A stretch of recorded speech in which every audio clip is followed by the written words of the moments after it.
Rapat Paripurna DPR RI, Senin, tanggal 5 Oktober tahun 2020, menyetujui rancangan Undang-Undang Cipta Kerja menjadi undang-undang. Seluruh anggota DPR RI yang hadir dalam rapat paripurna tersebut lantas menyatakan setuju RUU Cipta Kerja menjadi undang-undang. Namun sempat terjadi interupsi dari anggota fraksi Demokrat Beni Harman yang ngotot untuk menyampaikan pandangan tambahan. Namun oleh Aziz tidak diberi kesempatan. Beni pun tetap meminta berbicara, namun sekali tidak diizinkan oleh Aziz. Ketua tadi sudah ambil keputusan. Setelah itu nanti pemerintah. Kami ingin menyampaikan sebelum pemerintah dikasih kesempatan. Tidak, kami dulu. Tidak, kami dulu. Kami persilakan kepada pemerintah. Tolong Pak Ketua. Fraksi Demokrat pun memutuskan untuk walk out dan menyatakan tidak bertanggung jawab atas hal tersebut. Sebelum mengambil keputusan, seluruh fraksi telah menyampaikan pandangannya terkait dengan RUU tersebut, yaitu 6 fraksi menyatakan setuju, 1 fraksi memberikan catatan yaitu fraksi PAN, dan 2 fraksi yang menyatakan menolak persetujuan RUU Cipta Kerja menjadi undang-undang yaitu, fraksi Partai Demokrat dan fraksi PKS. Setelah itu, pemerintah memberikan pandangannya terkait dengan draft akhir RUU Cipta Kerja sebelum diambil keputusan. Dalam penjelasannya, Ketua Badan Legislasi atau Balek DPR RI, Supratman Andi Aktas mengatakan bahwa Balek bersama pemerintah dan DPD RI telah melaksanakan rapat sebanyak 64 kali, terdiri atas 2 kali rapat kerja, 56 kali rapat panja, dan 6 kali rapat tim perumus atau tim penyusun. Undang-Undang Cipta Kerja terdiri atas 15 bab dan 174 pasal.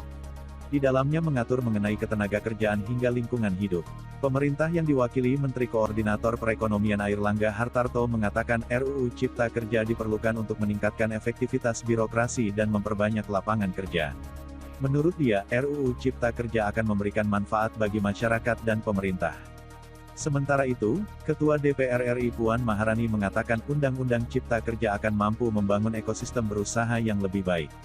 Menurut Puan, pembahasan Undang-Undang Cipta Kerja yang dimulai DPR dan pemerintah sejak April hingga Oktober dilakukan secara transparan dan cermat. Dia menegaskan, muatan Undang-Undang Cipta Kerja mengutamakan kepentingan nasional. Pembahasan rancangan undang-undang ini hanya ketok saja, tidak ada diskusinya. Ya, tidak ada diskusinya. Lalu alasan yang ketiga tentunya, ya, rancangan undang-undang ini, kalau teman-teman baca, itu lebih banyak mengakomodir kepentingan pebisnis. Sedangkan kelompok-kelompok rentan masyarakat seperti nelayan, petani, pekerja, UMKM sama sekali tidak diperhatikan. Sejumlah kelompok buruh mengatakan akan tetap melaksanakan mogok nasional dan unjuk rasa selama 3 hari pada 6 hingga tanggal 8 Oktober walau DPR dan pemerintah sudah mengesahkan rancangan Undang-Undang Cipta Kerja. Mereka mengatakan langkah itu diambil untuk mendesak pemerintah dan DPR menggagalkan undang-undang, yang menurut mereka, disahkan secara tidak transparan. Sementara, pemerintah memandang demonstrasi dan penolakan seperti itu wajar, tapi menyarankan pihak yang menolak untuk menyuarakan aspirasi mereka, melalui mekanisme uji materi undang-undang di Mahkamah Konstitusi. Ketua Kongres Aliansi Serikat Buruh Indonesia atau KASBI, Nining Elitos, mengatakan pada 6 hingga tanggal 8 Oktober buruh akan berdemonstrasi menyuarakan apa yang disebutnya sebagai mosi tidak percaya terhadap kekuasaan. Salah satu titik demonstrasi, adalah di depan gedung DPR di Jakarta. Tenaga ahli utama kantor staf Presiden, Doni Gahral Adian, menanggapi penolakan sejumlah pihak atas disahkannya RUU itu, termasuk mengenai mosi tidak percaya yang disebutnya, sah di alam demokrasi. Dalam Undang-Undang Cipta Kerja ada beberapa pasal yang berpotensi merugikan pekerja, antara lain. Pasal 77A, yang memungkinkan peningkatan waktu kerja lembur untuk sektor tertentu. Pengusaha dapat memberlakukan waktu kerja yang melebihi ketentuan sebagaimana dimaksud dalam Pasal 77 Ayat 2, untuk jenis pekerjaan atau sektor usaha tertentu. Pasal lainnya adalah Pasal 88C yang menghapuskan upah minimum kota dan kabupaten, sebagai dasar upah minimum pekerja. Hal ini dapat menyebabkan pengenaan upah minimum yang dipukul rata di semua kota dan kabupaten, terlepas dari perbedaan biaya hidup setiap daerah. RUU Cipta Kerja juga mengubah ketentuan cuti yang tertuang dalam Pasal 93 Ayat 2 Undang-Undang Ketenagakerjaan. RUU ini menghapus cuti khusus atau izin tak masuk saat haid hari pertama bagi perempuan.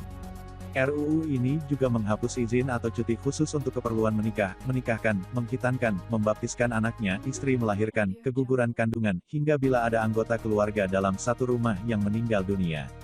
Adapun pasal-pasal yang dianggap bermasalah tentang pers di RUU Cipta Kerja.